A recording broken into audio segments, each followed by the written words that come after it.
एक बार की बात है, एक पुरानी झोपड़ी में अपनी पत्नी के साथ रमेश नाम का एक बांस काटने वाला रहता था। हर सुबह वह बांस काटने के लिए जंगल में जाता था और फिर उसे बाजार में बेचने के लिए सामान बनाता था। वे एक गरीब पति पत्नी थे जिनके अपने बच्चे नहीं थे, लेकिन वह एक साथ बहुत खुश थे। एक दिन जंगल में बांस काटते समय रमेश ने जंगल के बीच में एक अजीब बांस देखा। बांस चमकदार पूर्णिमा की तरह चमक रहा था। उसने सावधानी से बांस को हल्के से काटा ताकि उसे खोल सके। फिर उसे तो अपनी आंखों पर विश्वास ही नहीं हुआ। अंदर एक छोटी सी लड़की थी। वह रमेश के अंगूठे जितनी बड़ी थी। वह तो अब तक की सबसे सुंदर बच्ची थी। उसने तुरंत उसे ध्यान से अपने हाथों में लेने का सोचा और अपनी पत्नी को दिखाने का सोचा। अरे सुनो, जल्दी इधर आओ, देखो मैंने क्या पाया है। रमेश ने उसे बताया और फिर धीरे से अपने हाथ खोले। तुरंत उनका पूरा घर जगमगा उठा। पति पत्नी तो आश्चर्य में ही थे। अरे, ये तो चांद की तरह चमक रही है। ये कितनी खूबसूरत है। हाँ, मुझे लगता है हमें इसका नाम चांदनी रखना चाहिए। पत्नी ने एक कपड़ा लिया और उस पर चांदनी को रख दिया।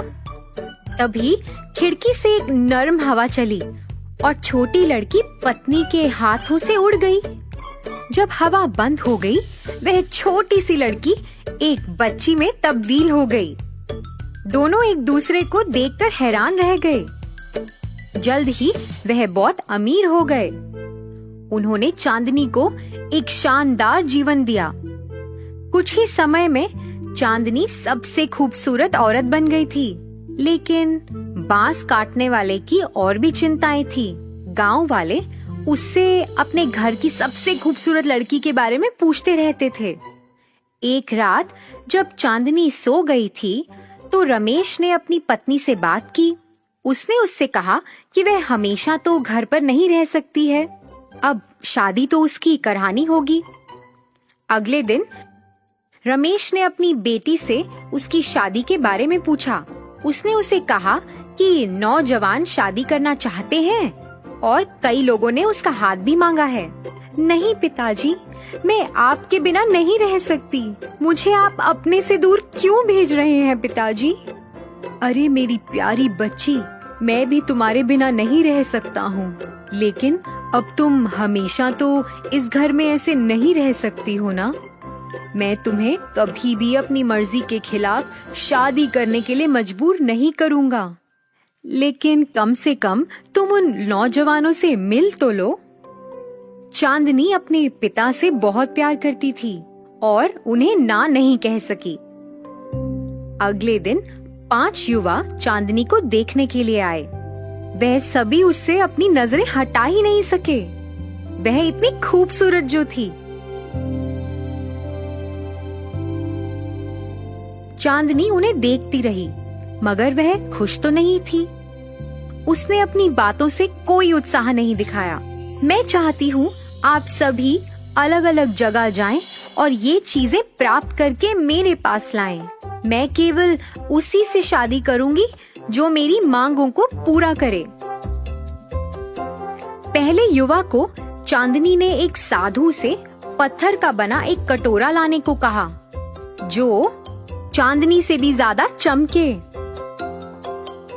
दूसरे युवा से उसने पूर्वी समुद्र के पास सबसे ऊंचे पहाड़ के शिखर पर उगने वाले एकमात्र पेड़ की एक शाखा लाने को कहा। इसकी जड़ें चांदी की बनी होती हैं और शाखाएं सोने से बनी होती हैं। उसने तीसरे युवा से चीन जाने को कहा और आग के चूहे की खाल लाने के लिए कहा। चौथे युवा से उसने गहने लाने को कहा जिसमें 7 रंग थे।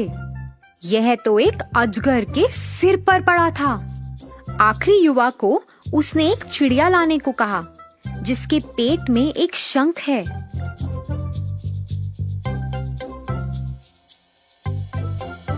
चांदनी यह जानती थी कि ये सब कार्य असंभव है, लेकिन उसके लिए अपने माता पिता के साथ हमेशा रहने का यह तरीका सही भी नहीं था।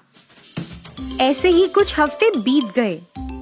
वह युवा तो लौटे ही नहीं। रमेश ने अपनी पत्नी को यह बताया कि किस तरह वह सभी युवा असफल रहे। बस एक ही युवा लौटा। उसे साधु से पत्थर का बना कटोरा लाना था जो चांदनी से भी ज्यादा चमकता हो, लेकिन वह उसे चांदनी से ज्यादा चमकदार नहीं बना सका। फिर तभी दरवाजे पर खटखटाहट हुई। रमेश ने दरवाजा खोला और वह चौंक गया। यह राजा था। रमेश और उसकी पत्नी सम्मान पूर्वक उसके सामने झुके। आपको नहीं, बल्कि मुझे आपके सामने झुकना चाहिए, क्योंकि मैं आपकी बेटी का हाथ मांगने आया हूँ।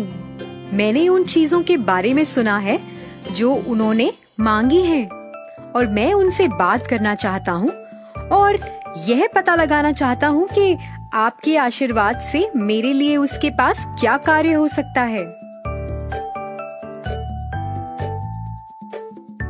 राजा चांदनी को देखने के लिए बहुत उत्सुक था और इंतजार करने लगा। जब वह अपने कमरे से बाहर निकली तो वह तो उसकी सुंदरता पे फिदा हो गया। उसने अब उससे शादी करने की ठान ली थी, लेकिन चांदनी को कुछ कहना था। देखिए राजा जी, मुझे पता है कि आप मुझे कुछ भी दे सकते हैं, मेरी सभी ख्वाहिशों को पूरा कर सकते हैं, इसलिए मैं आपसे केवल एक चीज ही मांगती हूँ। मेरी इच्छा ये है कि मैं शादी नहीं करना चाहती और आप मुझसे यह कभी ना पूछिए। यदि आप ऐसा चाहती हैं, तो मैं आपकी आज्ञा का पालन करूंगा, लेकिन क्या आप मुझे अपना दोस्त बना सकती हैं? फिर इसी तरह राजा और चांदनी दोस्त बन गए और अक्सर मिला करते थे और गपशप किया करते थे। चांदनी के पिता ने भी बाकी युवाओं को घर में आने नहीं दिया। वे अपनी बेटी को परेशान नहीं करना चाहते थे। एक रात जब वे चांदनी के कमरे में गए, उन्होंने देखा कि चांदनी खिड़की के पास बैठी थी। वह चांद को घूर रही थी और उसकी आंखों में आंसू थे। रमेश ने उससे पूछा, पिताजी, एक सपना है जो मुझे हर रात आता है। मैंने आपको कभी नहीं बताया क्योंकि मैं नहीं चाहती थी कि आप चिंतित हो। मुझे ये सपना आता है कि चांद से कुछ लोग यहाँ आए हैं और वह मुझे लेकर जा रहे हैं। और कल रात मैंने एक आवाज सुनी और उससे मुझे पता चला कि वह दिन आ गया है। इस महीने के 15वें दिन वह मुझे लेने के लिए आएंगे, तो मुझे आपको छोड़ना पड़ेगा। रमेश यह सुनकर परेशान हो गया था। उसने अपनी प्यारी बेटी को सुलाया और फिर चांद को देखा। इतने सालों में उसे पहली बार महसूस हुआ कि चांद थोड़ा सुस्त लग रहा है। वह चमकदार बिल्कुल भी नहीं है, मानो किसी ने चांद का प्रकाश छीन लिया हो। उसे अपनी बेटी की चिंता हो रही थी। उसने तुरंत राजा को संदेश भेजा और उसकी मदद मांगी। राजा ने पत्र पढ़ा और फिर कसम खा ली कि कोई भी चांदनी को उससे दूर नहीं लेके जा पाएगा। 15वें दिन राजा ने चांदनी के घर के बाहर 2000 सिपाहियों को खड़ा कर दिया। वह सब अपने तीरों के साथ तैयार थे। रमेश चांदनी को तहखाने में ले गया, जहाँ उसकी माँ उसके पास थी। उसकी रक्षा करने के लिए हर कोई तैयार था। तभी अचानक एक तेज रोशनी चमकी। एक सुंदर गाड़ी ने इसके आसपास कई छोटे परियों के साथ उड़ान भरी। अचानक चांदनी ने अपनी आंखें बंद कर लीं और संगीत की ओर उड़ चली। वह अपने तहखाने से बाहर निकल गई। वह अपने तहखाने से बाहर उड़ती चली जा रही थी और उसके माता पिता उसके पीछे पीछे भाग रहे थे। परियों ने चांदनी को एक चांदी के चमकदार पंख के साथ छुआ चांदनी के कपड़े भी बदल गए। वह कपड़े सफेद रंग के हो गए थे। उसने अपनी आंखें खोली। वह अपने माता पिता के पास गई।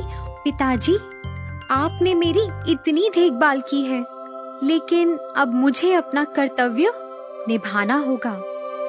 मुझे अपने लोगों के पास वापस जाना होगा। चांदनी बेटा, मैं कुछ समझा नहीं। चांद सुस्त है क्योंकि मैं यहाँ पृथ्वी पर हूँ। मैं चांदनी हूँ। मैं दिन के दौरान भटक गई थी और भूल गई थी कि मैं कौन हूँ। फिर मैंने पृथ्वी पर पैर रखा था। मैं खो गई थी। इसलिए मैं आराम करने के लिए बांस के पेड़ पर बैठ गई और आपने मुझे ढूंढ लिया था। तो बेटा, अब तुम चली जाओगी? तुम क्या हमें दूर छोड़कर चली जाओगी? माँ, मैं आपको हर रात देखने के लिए आऊंगी। केवल एक दिन आप मुझे नहीं देख पाएंगे, जब आकाश में कोई चंद्रमा नहीं होगा। और राजा जी, आप मेरे सबसे अच्छे दोस्त हैं, लेकिन मुझे अब जाना होगा। चांदनी अपनी गाड़ी पर बैठी और खुशी से पृथ्वी पर अपने परिवार वालों और अपने दोस्तों को अलविदा कहा और उड़ान भरी। वह दुखी तो नहीं थी, क्योंकि वह जानती थी कि वह हमेशा उन पर नजर रखेगी।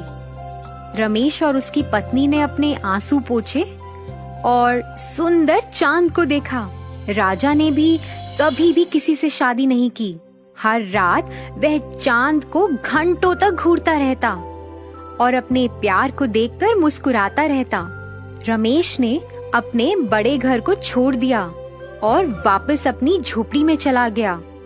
यही एकमात्र तरीका था कि रात में छत के माध्यम से चांदनी उनके घर में आ सके।